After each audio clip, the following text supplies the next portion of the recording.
திமுகவுடைய மேலிட உத்தரவை மீறி இருக்காருங்க கனிமொழி. உதயநிதி ஸ்டாலின் வந்து ரகசியமா மீட்டிங் போட்டிருக்காங்க. திமுகவில் என்னதான் நடக்குது அப்படிங்கிற ஒரு முழு தொகுப்பை தான் இன்னைக்கு வந்து பாத்தீங்கன்னா அரசியல் களத்தில் நம்ம பார்க்க போறோம். தமிழகத்தை வந்து சுற்றி சூழலக்கூடிய உதயநிதி ஸ்டாலின் 2026 நாடாளுமன்ற தேர்தலுக்கு முன்னதாக தமிழகத்தில் தான் காலடி படாத இடங்களே இருக்கக்கூடாது அப்படிங்கிற ஒரு முடிவோட சுற்றுப்பயணத்தை செய்து வந்து கொண்டிருக்கிறதா ஸ்டாலின் தரப்பு வட்டாரத்தில் தகவல் சொல்றாங்க.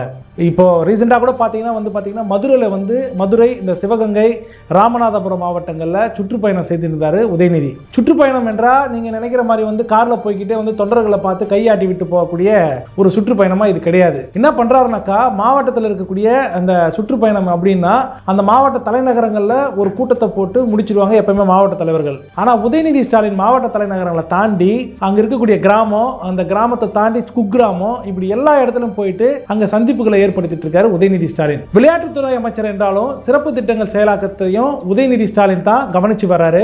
இதனால ஒவ்வொரு மாவட்டத்துக்கு போறாங்க இல்லையா, அங்க போகும்போது என்ன பண்றாங்கன்னாக்கா அரசு பணியோட திட்டங்கள் நிலைகள் குறித்தும் தவறாம உதயநிதி ஸ்டாலின் ஆய்வு பண்றதை வழக்கமா வச்சிட்டு இருக்காரு. இப்ப மதுரை, அதே போல சிவகங்கையில வந்து பாத்தீங்கன்னா லோக்கல் அமைச்சர்களோட சேர்ந்து கலெக்டரையும் வைத்துக் கொண்டு ஆய்வு கூட்டங்களை நடத்தி வந்துட்டு இருக்காரு உதயநிதி ஸ்டாலின். வழக்கமா இது போல ஆய்வு கூட்டங்களை வந்து முதலமைச்சர் மு க ஸ்டாலின் தான் நடத்துறது வழக்கமா வச்சிட்டு இருந்தாரு. ஆனா கடந்த ஆண்டு பாத்தீங்கன்னா மாவட்டமா போன முதலமைச்சர் மு க ஸ்டாலின் அங்க வந்து மாவட்ட ஆட்சியர் அலுவலகத்தில் வந்து ஆய்வு கூட்டங்களை நடத்துவாரு. கூட்டம் முடிஞ்சதுக்கு அப்புறம் மாவட்ட ஆட்சியர்கள், எஸ்பிகள் இவங்களுடைய இடமாற்றம் எப்பவுமே இருந்துச்சு. அப்பா மு க ஸ்டாலின் பாணியில தான் தற்போது உதயநிதி ஸ்டாலினும் மதுரையிலையும் சிவகங்கையிலையும் ஆய்வு கூட்டத்தை நடத்திய கையோட என்ன பண்ணிருக்காருனாக்கா, அங்கிருந்த பணியில் மந்தமா செயல்பட்ட அதிகாரிகளை உதயநிதி ஸ்டாலின் உத்தரவு பேர்ல தமிழக அரசு பணியிட மாற்றத்தை செஞ்சிருக்காங்க. அரசோட நலத்திட்டங்கள் ஆய்வு, அதிகாரிகளோட ஆலோசனை கூட்டம் அப்படின்னு சொல்லிட்டு உதயநிதி ஸ்டாலின் வந்து சிவகங்கை, மதுரையில பிஸியா இருந்தாலும் அங்க நடைபெற்ற ஒரு ரகசிய மீட்டிங் தான் தற்போது வந்து திமுகவில் பரபரப்பா பேசிக்கிட்டு இருக்காங்க. மதுரை, சிவகங்கை சென்ற உதயநிதி ஸ்டாலின் அங்க கட்சி நிர்வாகிகளை வந்து பலரை வந்து ரகசியமா சந்தித்து பேசியிருக்கிறாராம். உதயநிதி ஸ்டாலினை பொறுத்த வரைக்கும் அவர் சந்திக்க உள்ள நிர்வாகிகளோட பட்டியல் கடைசி வரைக்கும் ரகசியமா வைக்கப்பட்டிருந்த ஒரு தகவலும் வந்து இப்ப திமுக பரபரப்பா பேசிட்டு இருக்காங்க. குறிப்பா வந்து பாத்தீங்கன்னா மாவட்ட செயலாளர்களுக்கு கூட இந்த தகவல் வந்து கடைசி வரைக்கும் தெரிவிக்கப்படவே இல்லை அப்படின்றாங்க.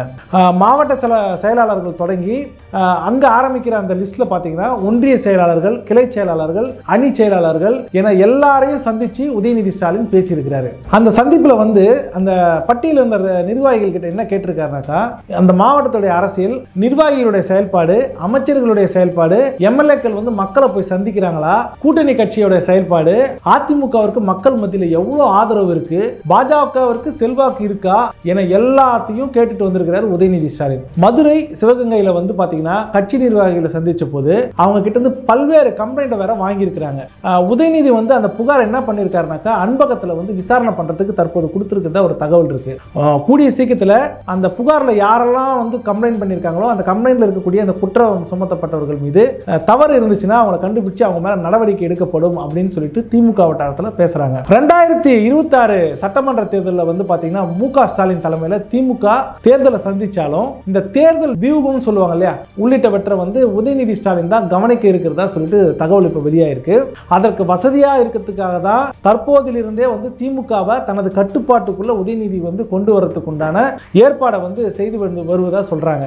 அப்புறம் வந்து பாத்தீங்கன்னா இன்னொரு முக்கியமான விஷயம் வந்து பாத்தீங்கன்னா கலைஞர் நூற்றாண்டு விழா நாணயத்தை வந்து மத்திய அமைச்சர் வந்து ராஜ்நாத் சிங் வெளியிட்டார்.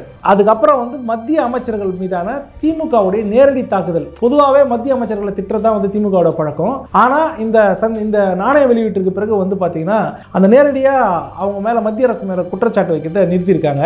இந்த மத்திய அமைச்சர்கள் குறித்து திமுகவுடைய மேலிடம் வந்து எதுவும் சொல்லாம எந்த நிர்வாகிகளும் தப்பா பேசக்கூடாது அப்படின்னு ஒரு உத்தரவு போட்டிருக்கிறதா சொல்றாங்க. அதே நேரத்தில் இந்த டிவி விவாதங்கள்லாம் கலந்துக்கிறாங்களே திமுக ஆட்கள், அவங்களுக்கும் இந்த நிபந்தனை வந்து விதிக்கப்பட்டதா சொல்றாங்க. இப்ப அடுத்ததா வந்து பாத்தீங்கன்னா இந்த கோவை அன்னபூர்ணா உணவக உரிமையாளர் சீனிவாசன் வந்து மத்திய அமைச்சர் நிர்மலா சீதாராமன் கிட்ட வந்து குனிந்து நின்று ஒரு மன்னிப்பு கேட்டிருப்பாங்க. இதை வைத்து வந்து பாத்தீங்கன்னா கொங்கு மண்டலத்துல பெரிய கொதிப்பு ஏற்படுத்தியிருக்கு அப்படின்னு தான் சொல்லணும்.